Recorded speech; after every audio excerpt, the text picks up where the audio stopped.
Marques, eu sou aluno de Física 2 de Engenharia Civil da Unemate de Tangra da Serra. Bom, eu vou explicar um pouco sobre o capítulo 16.3, que fala sobre um pouco sobre expansão térmica de sólidos e líquidos. Bem, a dilatação térmica ou expansão, ela ocorre na maioria das substâncias ou dos materiais, e ela é dada pelo aumento de volume conforme ocorre um aumento de temperatura. Pois quando a temperatura de um corpo ela muda, o grau de agitação das partículas também altera. E essas partículas ficam agitadas e quando há esse aumento e com esse aumento, né, das agitações, há o aumento da distância média entre elas. E o aumento dessa distância média, ela vai com o aumento da temperatura, que subsequente é a expansão térmica. E o resultado disso é o colapso no modelo de movimentação harmônico simples. A gente separa na física a dilatação em três partes, que são a dilatação linear, a dilatação superficial e a dilatação volumétrica. A diferença dessas três, ela está na dimensão que ocorre elas. Aqui eu fiz uma parte da dilatação linear, que é a dilatação linear, ela ocorre em apenas uma dimensão, ou seja, podemos colocar como exemplo, como eu até coloquei aqui, ó, um cabo ou um fio, né, com um tamanho, que ele já tem o tamanho inicial, como aqui tem mostra, né, na fórmula, é a variação do comprimento, que é ΔL é igual a L0, que é o comprimento inicial, vezes alfa, que é o coeficiente de dilatação linear, e delta θ, que é a variação da temperatura. Então, com a variação da temperatura que ocorre nesse cabo, haverá uma variação do comprimento desse outro cabo, como a gente pode ver aqui no exemplo. O alfa, ele é dado por essa tabela aqui, que eu peguei no livro que ele tem. A dilatação linear, ela varia com o material. Então, dependendo do material, ela vai ser maior ou menor, porque quanto maior o coeficiente da dilatação, maior será o ΔL. E assim como o material irá dilatar mais, também se ele for esfriado, ele também irá contrair. Então aqui como a gente vê, tem toda a tabela mostrando os materiais, o alumínio, latão, bronze, concreto. Então, de todos os materiais há uma tabelinha onde mostra tudo isso. Agora eu vou falar um pouco também sobre a dilatação superficial, que ela ocorre em duas dimensões. Então, a gente, como se aqui fosse uma placa, né? Uma chapa, que ela tem um tamanho, que é o tamanho A0, e com a variação da temperatura, ela vai para uma área final.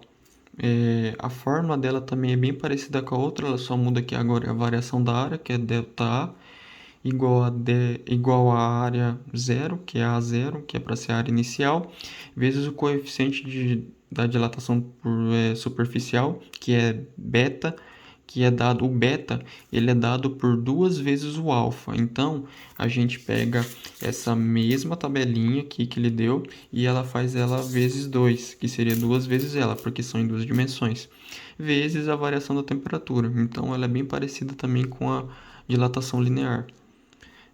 Já a dilatação volumétrica, ela é dada também é bem parecido, muda poucas coisas entre elas, e aqui ela é dada por ΔV, igual a variação do volume, igual a V0, que é o volume inicial, vezes, acho que essa daqui é alfa, que o alfa ele é o coeficiente de dilatação volumétrica, que é dado, como a gente viu antes, ele é dado por 3 alfa, porque a gente está em 3 dimensões, vezes a variação da temperatura. Aqui eu também dei o mesmo exemplo que aqui em cima. Eu peguei um cubo de um volume inicial, V0, teve uma variação da temperatura e assim ele teve um aumento no volume dele e teve um volume final. E aqui também eu coloquei uma explicaçãozinha no final, que como a gente viu na tabela 1, cada substância tem seus próprios coeficientes de expansão. Por exemplo, quando a temperatura de uma faixa de latão e uma faixa de aço de comprimentos iguais são elevados pelas mesmas quantidades de algum valor inicial comum, a faixa de latão se expande mais do que a do aço, porque o primeiro tem um coeficiente de expansão maior que o segundo. Como eu tinha dito antes ali falando sobre a dilatação linear, ela varia com o material. Então, quanto maior o coeficiente de dilatação, independente do tamanho, mesmo que os tenham o mesmo tamanho, mas se for materiais diferentes, com coeficientes de diferentes, o maior terá uma dilatação maior, então ele vai acabar tendo um comprimento maior, dependendo de como for, né, feito. Eu estou dando um exemplo aqui na parte linear, mas isso se encaixa tanto na dilatação superficial quanto na dilatação volumétrica também. Bom, eu escolhi o exercício 9 do capítulo 16. Esse exercício em específico ele engloba o capítulo 16.3, que fala sobre a expansão térmica de sólidos e líquidos. O exercício fala: um fio telefônico de cobre não tem folgas entre postes com 35 metros de distância um do outro, em um dia de inverno quando a temperatura é menos 20 graus Celsius. Quanto aumenta o fio em um dia de verão quando a temperatura é 35 graus Celsius? Bom, aqui nessa figura, né, eu tentei mostrar o que ele diz, que entre os dois postes o fio está totalmente esticado, ele não tem folgas, então ele está totalmente esticado no dia de inverno e ele tem 35 metros de distância um do outro. Como a gente sabe, à medida que a temperatura aumenta, a substância que, como ele nos deu cobre, ela se dilata, ou seja, ela vai aumentar o comprimento dela. Então, quando a gente estiver no dia de verão, como aquele diz, com 35 graus, esse fio ele vai se dilatar e ele vai acabar aumentando. Então, ele vai acabar sobrando um pouquinho aqui. Ele vai fazer tipo um relevo, uma barriguinha aqui, que acho que como na maioria das vezes a gente vê aqui, pelo menos em Tangará, um exemplo, que como aqui a maioria é quente, então a maioria dos fios eles são com essa curvinha. Então, para a gente achar isso, a dilatação linear, a gente usa a equação que é αL, que é a variação do comprimento, igual a L0, que é o comprimento inicial, vezes alfa, que é o coeficiente de dilatação da substância, vezes a variação da temperatura. A gente já tem todos esses, ele já nos deu aqui, a gente já tem todos os dados, né, que a gente precisa. O L0, que é o comprimento inicial, ele já nos deu que é 35 metros. O alfa, que é o coeficiente de dilatação, ele nos dá na tabela 16.1 do capítulo 16.3, que ele mostra que o coeficiente de expansão linear do cobre é 17 vezes 10 elevado a menos 6. Então a gente já tem também o alfa e a variação da temperatura, eu já calculei aqui, que ele nos deu, que a gente pega a temperatura final menos a inicial. Então a gente faz 35 menos 20 graus Celsius que eles deu, que nós vamos ter então uma variação de 55 graus Celsius. Então começando, a gente vai substituir agora na equação. Então nós queremos achar a variação do comprimento. Então, trocando o comprimento inicial, nós vamos ter 35 metros vezes o alfa, que é o coeficiente da expansão do cobre, que é 17, vezes 10 elevado a menos 6, vezes a variação da temperatura, que é 55 graus. Então, nós vamos ter que a variação do comprimento, vou pegar aqui a calculadora, calculando isso fazendo 35 vezes 17 vezes 10 elevado a menos 6 vezes 55. Nós vamos entender então que a variação do comprimento vai ser 0,032725 metros. Convertendo para centímetros, para ficar um pouco melhor de entender, ele vai ficar 3,27 centímetros. Vai ficar 3,2725 centímetros. Então, como ele nos perguntou no início, O fio ele vai aumentar quando ele tiver com a temperatura de 35 graus, ele vai ter um aumento de 3,2725 centímetros no fio de cobre.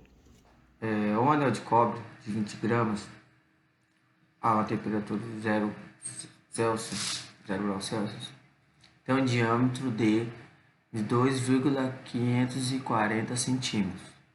E uma esfera de alumínio a 100 graus Celsius tem um diâmetro de 2.545,08 centímetros. A esfera é colocada acima do anel, como está aqui. Até que os dois atinjam o equilíbrio térmico, sem perder o calor para o ambiente, a esfera se ajusta exatamente ao anel da temperatura do equilíbrio. Qual é a massa da esfera? Tá, vamos lá para o caderno lá que eu vou fazer esse exercício, ok? Tá, vamos colocar aqui o tamanho do material em função do coeficiente linear da dilatação térmica de A, né?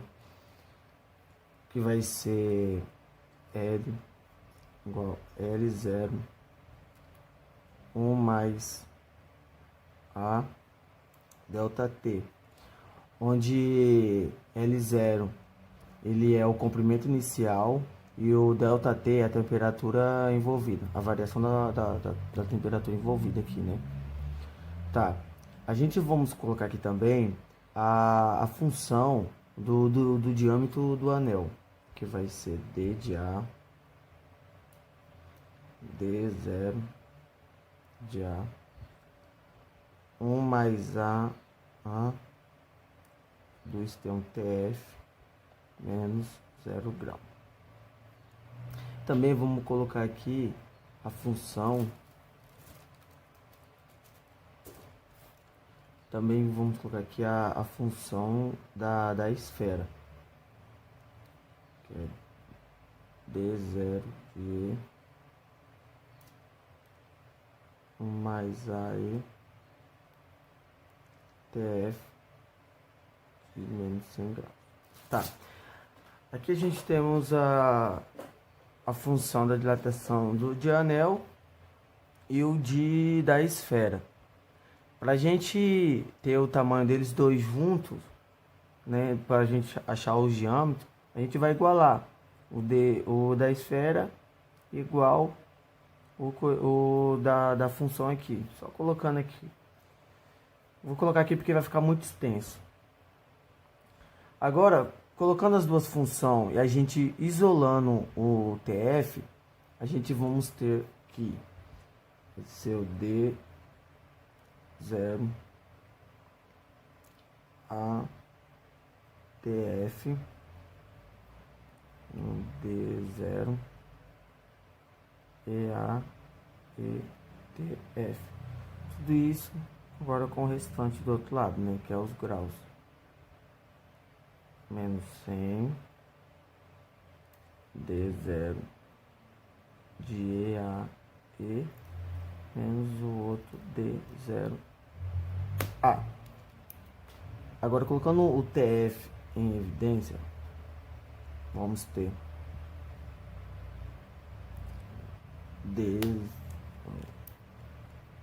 D0 A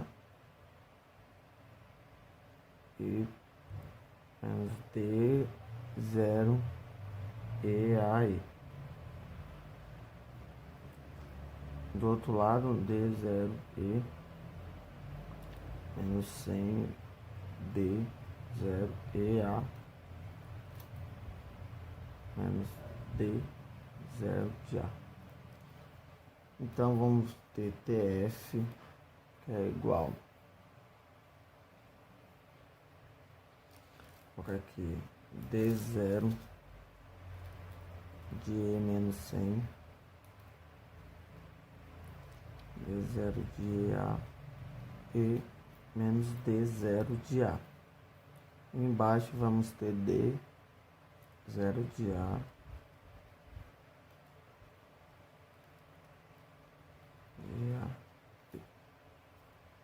Tá. Agora, a gente vamos colocar, passar todos os diâmetros que o exercício deu pra gente, colocar em metros. E pra gente multiplicar e colocar em metros eles, né? Já tem as funçõezinhas nas tabelas, que ela, a 100 metros vai ser 10 menos 2. Vamos agora só colocar os valores aqui pra gente fazer a multiplicação. Vamos ter, vai ser 2, 5, 4, 508 vezes 10 a menos 2, menos 100, parênteses, 2 vezes 5, 4, vezes 10 a menos 2, 23 vezes a 10 a menos 6 aqui, 1 grau menos 5,54 vezes a 10 a menos 2.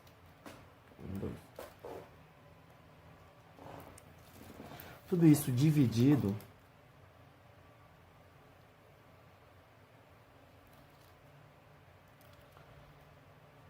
por 2,54, 10 a menos 2, 17 vezes 10 a menos 6, menos 2,54508 vezes 10 a menos 2, vezes 23, vezes a 10 a menos 6. Contudo, vamos ter, vou colocar aqui na calculadora,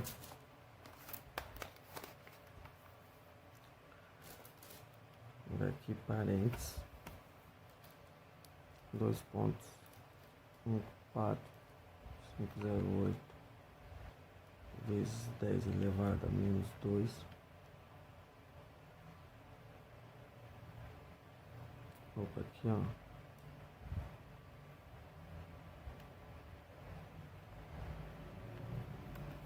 tá, vamos lá, 5 menos 2, 4508 vezes 10 a menos 2, opa, 10 elevado a menos 2,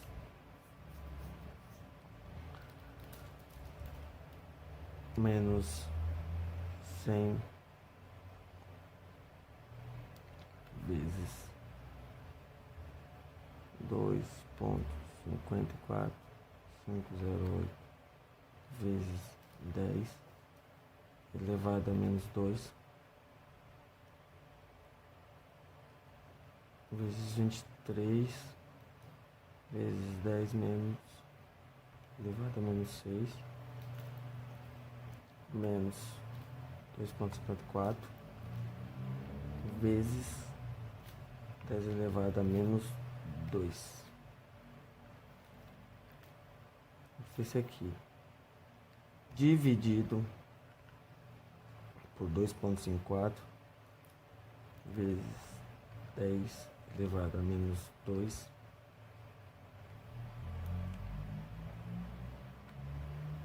vezes 17 vezes 10 elevado a menos 6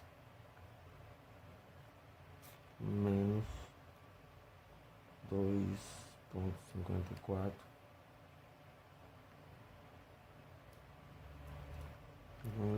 vezes 10 elevado a menos 2 vezes 10 elevado a menos 6.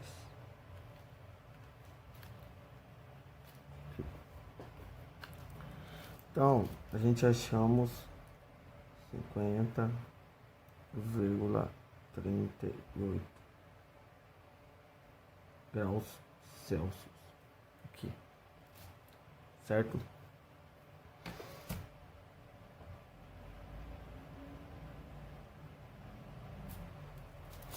Tá, mas a questão, ela tá nos pedindo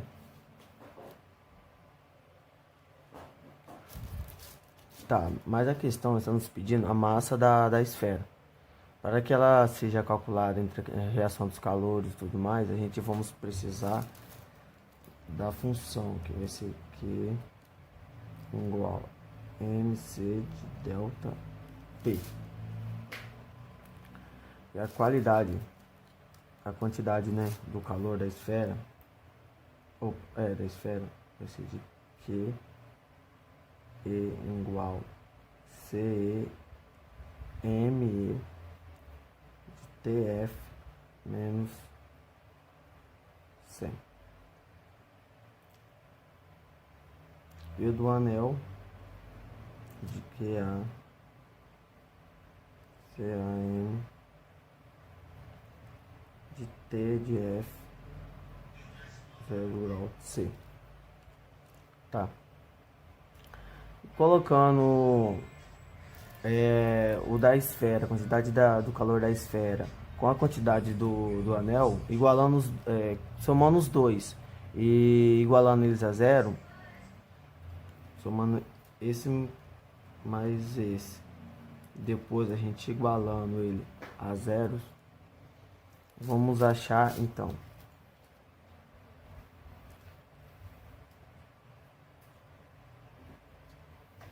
TF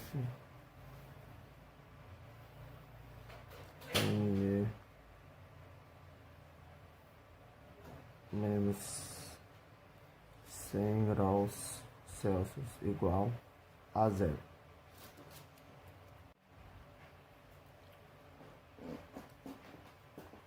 Tá.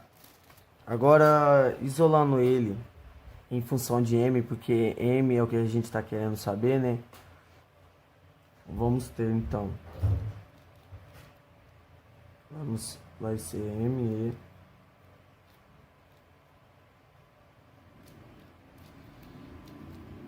CA de MA de T de F CE sem T de F. Agora é só a gente pegar e colocar dentro colocar os valores aqui. Acho que aqui na frente deve caber. Vamos ter então 0,0923 20 50 vezes. Por isso que a gente tinha que ter aqui o valor em temperaturas em graus, para a gente colocar aqui para a gente achar a resposta final da conversão. Vamos ter aqui também 0,25 por 100 menos 50 menos 38. Vamos ter então 0,0923 vezes 20 vezes 50,38. Opa, 50,38 dividido por 0,15 vezes 100 menos 50,38. 81. Nosso ME então tem que ser de 8,71 gramas.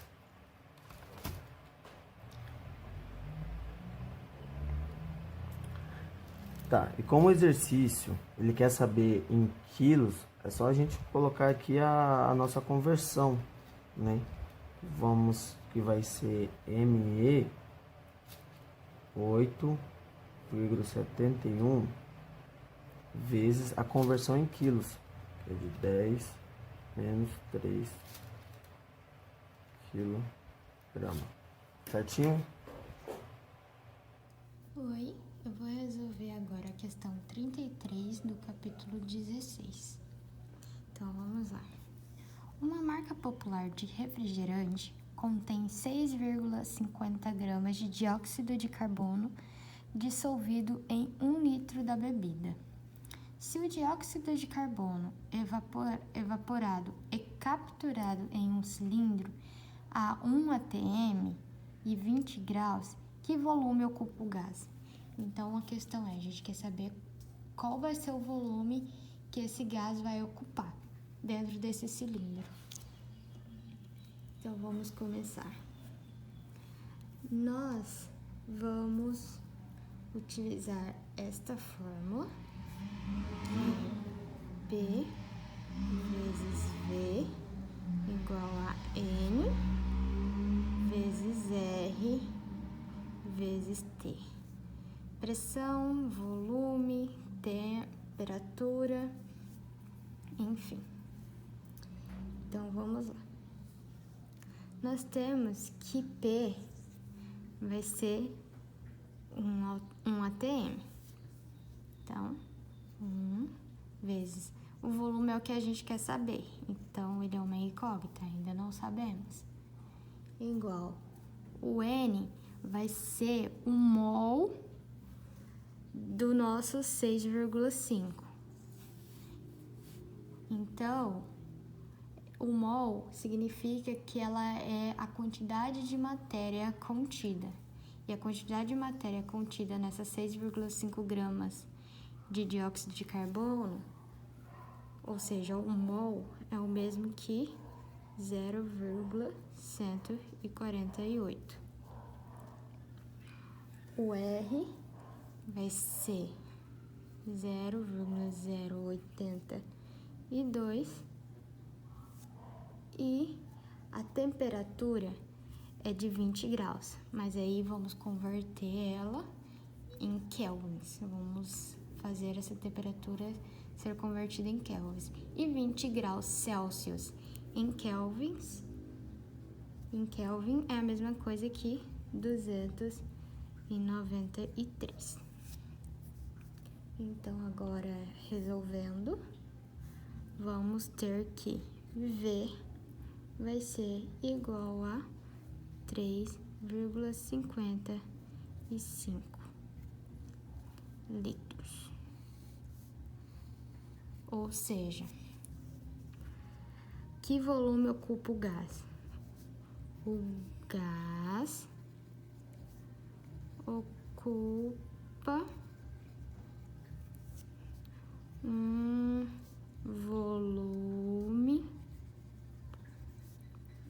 de 3,55 por litro. É isso? Obrigada. Oi, agora eu vou resolver a questão 61 do capítulo 17. A superfície do Sol tem temperatura de aproximadamente 5.800 Kelvin. Se o raio de Sol é 6,96 vezes 10 elevado a 8, calcule a energia total irradiada pelo Sol a cada segundo. Suponha que a emissividade seja de 0,986. Então, para resolver essa questão, nós iremos usar duas fórmulas. Então, para começar, vamos usar essa, pois precisamos descobrir o I.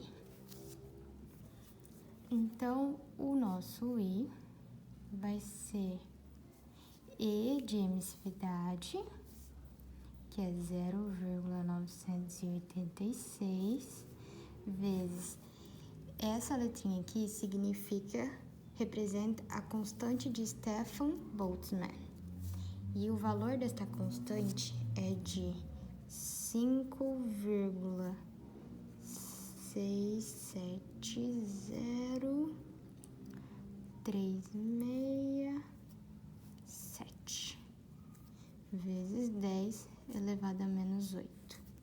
E vezes a temperatura, que é 5.800 kelvins, elevado à quarta potência. Então, resolvendo, fazendo as multiplicações aqui, o I vai ser igual a 6,986 327 vezes 10 elevado à sétima potência watts por minuto. Agora, nós vamos precisar calcular a área. Esse A seria a área, ok? Então, vamos lá. Para calcularmos a área, vamos usar a fórmula de A vezes 4 πr ao quadrado.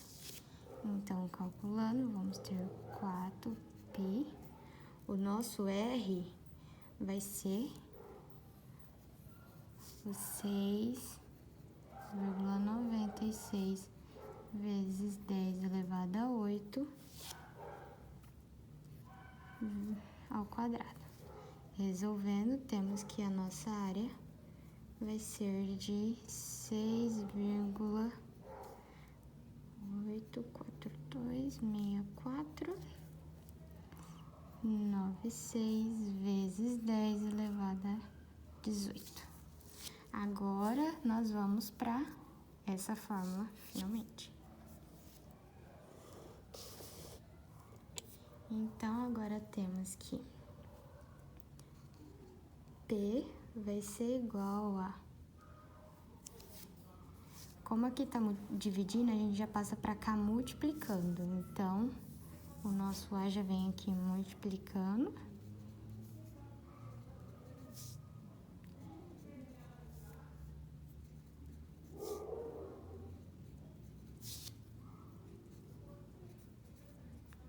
Elevado a 18 vezes o I, que é 6,327 vezes 10 elevado à sétima potência.